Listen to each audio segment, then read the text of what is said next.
We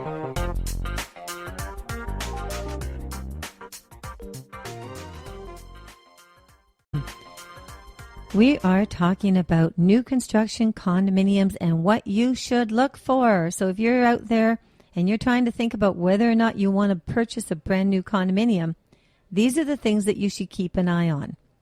So what we finished off with was garbage chutes. So basically, a lot of these new condominiums now are going to have the tri-sector garbage chutes. I know some of the municipalities are getting into the game, and they are trying to arrange waste food products and recycling and all of these type of things. Some older buildings don't really have these features, and I think a conversion would probably be an awful lot of money. And if they did do a conversion, the question would be is whether or not they could be put against the reserve funds. But that's another issue and a half.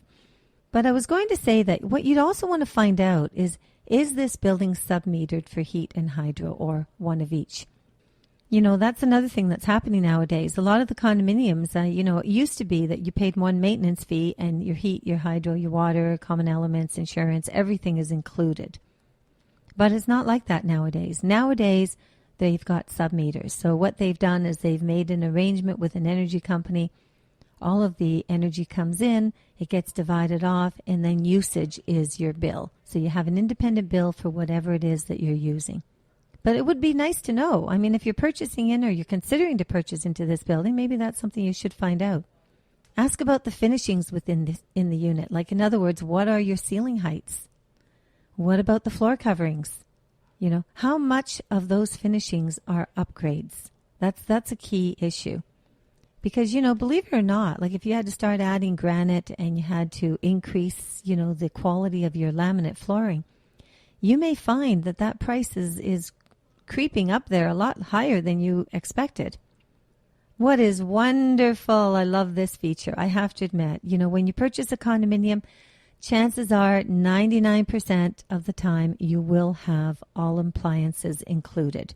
So generally speaking, that would be 6 appliances: the fridge, stove, washer, dryer, dishwasher, microwave with the exhaust fan.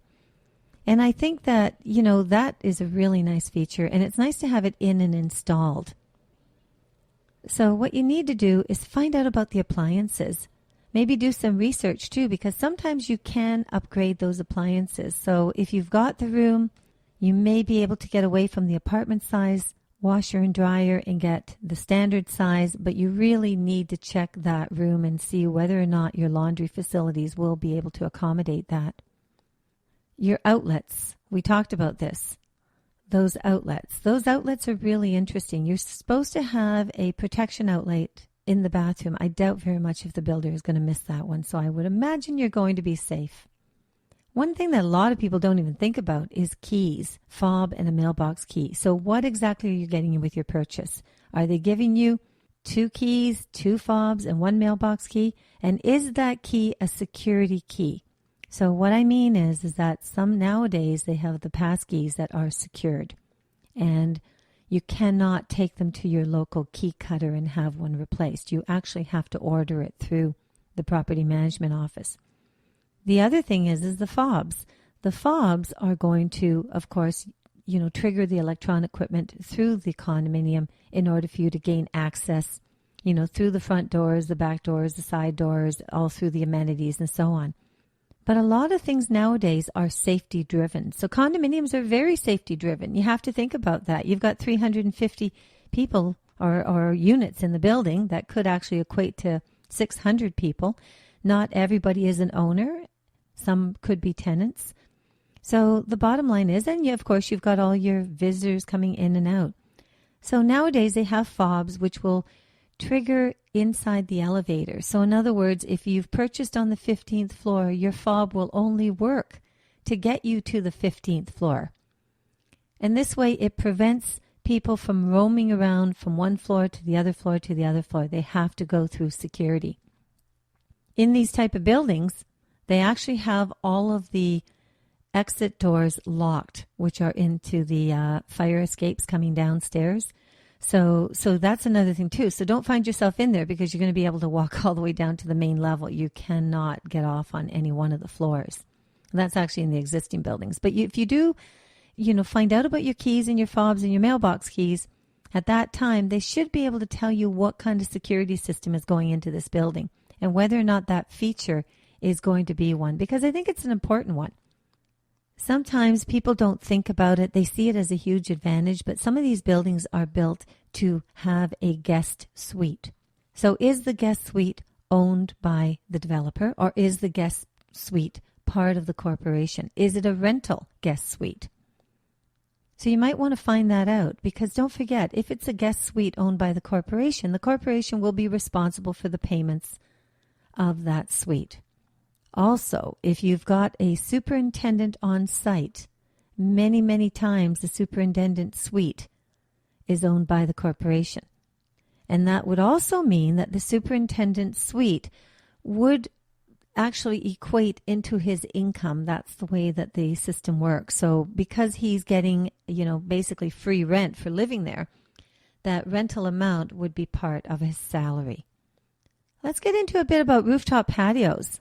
I really love those. I mean, in the summertime, I think it's absolutely gorgeous up there. Plus, you can have barbecues, lounge chairs. There might be a number of amenities upstairs. You should really find out whether or not barbecues is an option. I know that it won't be an option in your balconies, but it may be an option on terraces.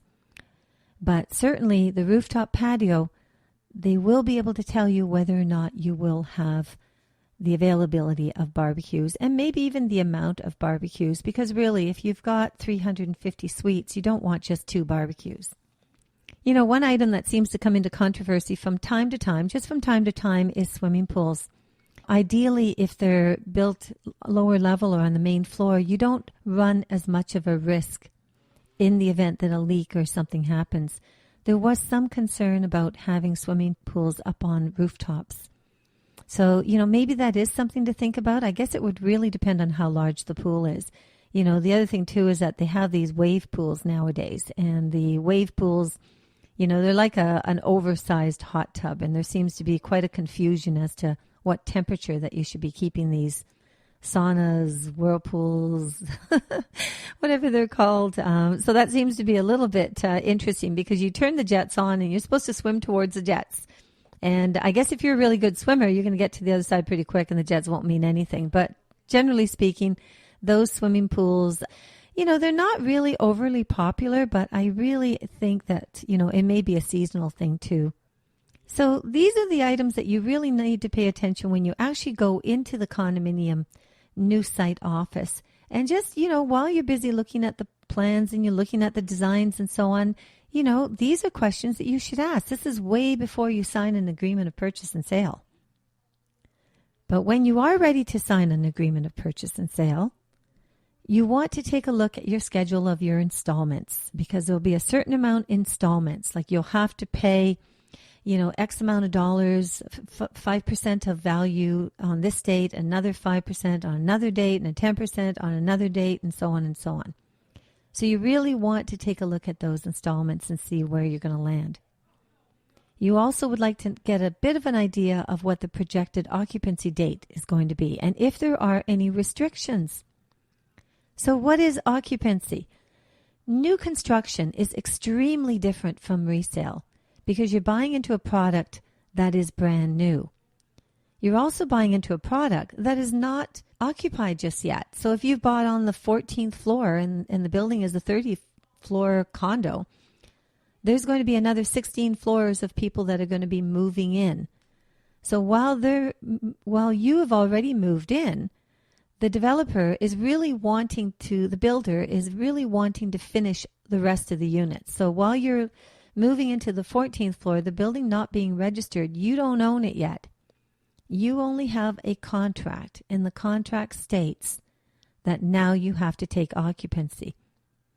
Now, whether you want to live in it or don't live in it, that's totally your choice, but you will have to pay a monthly amount, which would be in relation to the amount of monies that are still owing to the builder. So if this occupancy period goes on for 2 or 4 or 6 or 8 months, I mean, I've seen cases where occupancy goes on for an entire year.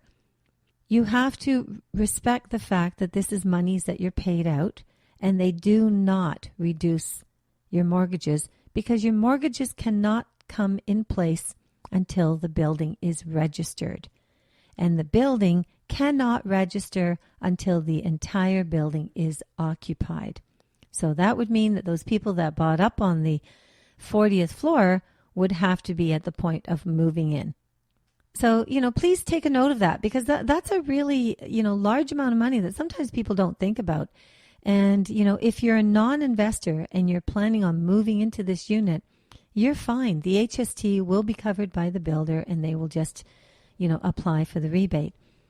But if you're an investor, because you're an investor, you will have to come up with the full amount of the HST of the purchase price on closing, and later you can submit the claim to the government to get your rebate. However, you do have to come up with it, and that is generally on investor-owned properties. But, as I mentioned, like during that occupancy time, if something was to happen tomorrow and you made the decision that you're not going to be moving into it, you really don't want it anymore, you cannot list it for sale on the Toronto, or any, for that matter, MLS system. I will guarantee you that there is a clause in your agreement of purchase and sale that states you cannot openly advertise this property for sale. Because remember, you don't own it. You don't own it until registration. However, if the builder is willing to cooperate with you, I'm sure that he would probably say, okay, fine, if you can try and find your own means to sell it, then you could sell the contract. So when you sell the contract, the new buyer has to literally match everything that you've just done. So if you've put in 25% as a down payment, that new buyer has to come forward with the 25% in order for you to get back your down payments and deposits. So, remember that, because there's a lot of fraudsters out there too. So you want to make sure that if you do decide to go and buy a property under an assignment, that you are buying from the person that did contract with the builder. Because if the person that you're buying from didn't contract with the builder, you have not been dealt with properly and fairly. Obviously, that person has no rights to be selling the contract. There's an awful lot of money that's involved. And honestly, that's why I'm giving this information to my audience today, because I think that these are points of information that really aren't readily available out there. And they're incredibly important because you're spending a lot of money and you should feel protected when you're going to step forward and purchase a brand new construction condominium. So during this whole time that the occupancy is happening, it's debatable of where the interest rates are, like as far as your mortgage. But bear in mind that mortgage institutions will secure your rate on new construction a little bit better than they will on resale. So you may very well not have a problem securing a rate for 120, maybe even 160 days. I guess it depends on the institution and what your credit rating is with them. And if you've got some good credit reference and you've really developed a lot of good ties over the years, I think that, because there's not much you can do about that. You certainly don't wait for the final day of registration. So you do need to get your financing in place during that time. And you're better off to do it sooner than later, because whatever you lock in to is going to be somewhat guaranteed. If the rates go down, you'll get the benefit of the decrease. If they go up, you'll have the protection of not having the increase. So, one thing that's really important is those conditions or preventions on assignments is really important. Many years ago, I remember back in, I think it was in, I have to think about it, 1989, there was an awful lot, 1989, 1987, there was an awful lot of assignments. Not as much in condominiums, but at the time in single-family homes, there was an awful lot of them. And, you didn't have the risk level that you have actually in condominiums because, of course, the time between the assignment and actually closing the deal was very short. There was not really a lot of time involved in there. Some of these houses can be up and ready to go within just a few months, whereas a condominium, most of these sites, they could very well be in the works for minimum 2.5 years and potentially a lot longer. But, when you've walked into that sales office and you've spoken to the sales representative of the builder, did they tell you that they represent the builder? Because I will tell you, they don't represent you. It's a case where the product is wonderful, you're enthusiastic, you want to find out about it. get yourself your own sales representative, a registered real estate sales representative who knows about condominiums and understands everything that I've just pinpointed to you. That way, you won't get yourself into trouble. And the other thing, too, is that when you walk in, if you've walked in without your registered sales representative, then I'm sorry, but you're out of luck. You have to deal with the sales representative on site who may not be a registered real estate sales representative, because you don't have to be a realtor registered to work at a new builder's site of new construction. I think that there's so many details. The other thing is that option to purchase parking and or locker. Now, if you're buying one of the smaller units, a lot of times the builders, they don't really let you buy parking. They may let you buy locker, but maybe just not yet. They want to see where they're standing first as far as the sales are concerned. So, but what you can maybe do is have your registered real estate sales representative convince them to put a clause in the offer that states that you have the option to purchase parking and the option to purchase the locker, or maybe even a bicycle rack. Because that way, as time moves forward, the option is yours. Whether or not you decide that you're going to exercise it is totally yours. But if you don't have the option in the first place, you may find it somewhat difficult down the road. There's a 10-day cooling off period. The minute you sign those agreement of purchase and sale with any builder, there is a 10-day period, and that allows you to take that documentation and bring it to the lawyer. We're not talking about the 8-page or 10-page agreement of purchase and sale. We are talking about the condo documents of the building. They will be anywhere from 100 to 200 pages. Big, thick journal. It includes bylaws. It may include some rules and regulation. It includes everything about the building. This condo document has been prepared by the lawyers of the builders. And it should be prepared in compliance to the Condo Act. But there's going to be things inside there that you, as a new first-time buyer of a condo, of a new condo, even a second, of a new condominium, you want to review them because you want to find out whether or not there's any restrictions. Maybe there's some restrictions to pets, and now you have a pet, and now you have a problem. So you want to find out about the restrictions. I mentioned barbecues. That could be another restriction. A key point, short-term rentals. Is it time sensitive or is it unlimited? Find out whether or not that building allows short-term rentals. And make sure that you check if there's going to be any affordable housing units as part of the units within the corporation. I have no problem. I mean, we obviously have a huge issue right now with affordability. There's just so many things going on with our provincial government right now. But, at the same time, if you're purchasing into the building, you have a right to know what's going to be in the building. So therefore, you have a choice. So find out. Also, leasing equipment, boilers, communication room. Are there equipment within that condominium complex that your corporation does not take ownership of? As a matter of fact, whoever owns it maintains the ownership. So therefore, the corporation has a rental fee. Day in, day out, year in, year out of their operating budgets, there is always this rental equipment fee. So find out if that exists.